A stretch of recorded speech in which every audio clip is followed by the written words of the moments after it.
24 লোকসভার দামামা বাজিয়েছে নির্বাচন কমিশন। সারা দেশের পাশাপাশি পশ্চিমবঙ্গেও 7 দফায় নির্বাচন হতে চলেছে। নির্বাচন ঘোষণার পর থেকে লাগু হয়েছে আদর্শ আচরণ বিধি।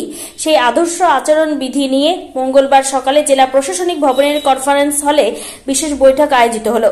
বৈঠকে উপস্থিত ছিলেন মালদা জেলা শাসক নিতিন সিংহানিয়া, অতিরিক্ত জেলা শাসক পীযূষ সালুঙ্খে, অতিরিক্ত পুলিশ সুপার সহ সমস্ত রাজনৈতিক দলের প্রতিনিধিরা। এদিন সমস্ত রাজনৈতিক দলের প্রতিনিধিদের নিয়ে নির্বাচনী আদর্শ আচরণ বিধি নিয়ে প্রশাসনিক বৈঠক করেন জেলার প্রশাসনিক আধিকারিকরা।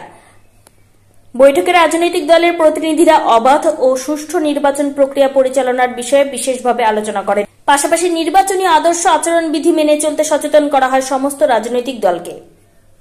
যেহেতু অ্যানাউন্সমেন্ট অফ ইলেকশনস হয়েছে, আমাদের বিভিন্ন যে পলিটিক্যাল পার্টিজ আছে তাদের সঙ্গে আজকে মিটিং হয়েছে এবং with regard to the conduct of poll, nominations এবং অন্যান্য যা যা প্রসেস আছে as per the mandate of election commission of India সেগুলো সবাইকে জানানো হয়েছে।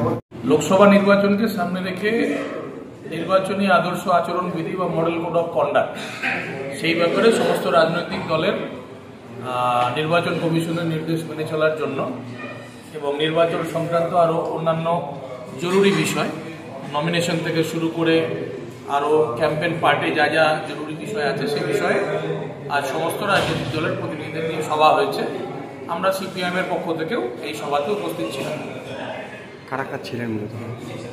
ছিলেন সমস্ত রাজনৈতিক দলের প্রতিনিধিরাই ছিলেন, বিভিন্ন রাজনৈতিক দলের যারা আছে, স্বীকৃত রাজনৈতিক দল যারা নির্বাচন কমিশন যাদেরকে আমন্ত্রণ জানিয়েছিল তারা প্রত্যেকেই ছিলেন। আমরাও communist party of Marxist CPIM এর পক্ষ থেকে আমরা উপস্থিত ছিলাম। আজকে আমরা কালেক্টরেট বিল্ডিং এ এসেছি। আমরা প্রত্যেকেই জানি যে কেন্দ্রীয় নির্বাচন কমিশনের নির্দেশ অনুসারে আমাদের সমস্ত জায়গাতে আগামী দিনে যে সমস্ত পিসি ওয়াইজ বা পার্লামেন্টারি ইলেকশন আছে তার জন্য আজকে আমাদের প্রত্যেকটা পলিটিক্যাল পার্টিকে ডেকেছিলেন। আজকে আমি তৃণমূল কংগ্রেস থেকে উপস্থিত হয়েছি। এখানে কালেক্টরেট বিল্ডিংয়ে ডিএম সাহেব ছিলেন, এসডিও সাহেব ছিলেন, আমাদের এআরওরা ছিলেন। মূলত কী কী জিনিস তুলে ধরা হলো? বেশি কিছু না, আমাদের বিভিন্ন প্রত্যেক দিনই প্রায় ট্রেনিং চলছে সমস্ত পলিটিক্যাল পার্টিকে নিয়ে। আমরা কীভাবে নির্বাচনটাকে কীভাবে সুষ্ঠুভাবে স্বাভাবিকভাবে আরও করা যায়, মানুষের মধ্যে কীভাবে আরও ভালো বার্তা দেওয়া যায় এবং কীভাবে বিভিন্ন ক্যান্ডিডেটরা নমিনেশন দিবেন বা তারা বিভিন্ন আরও কীভাবে ডিটেলস নিয়ে যাবেন।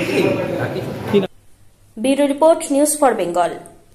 This channel does not promote or encourage any illegal activities.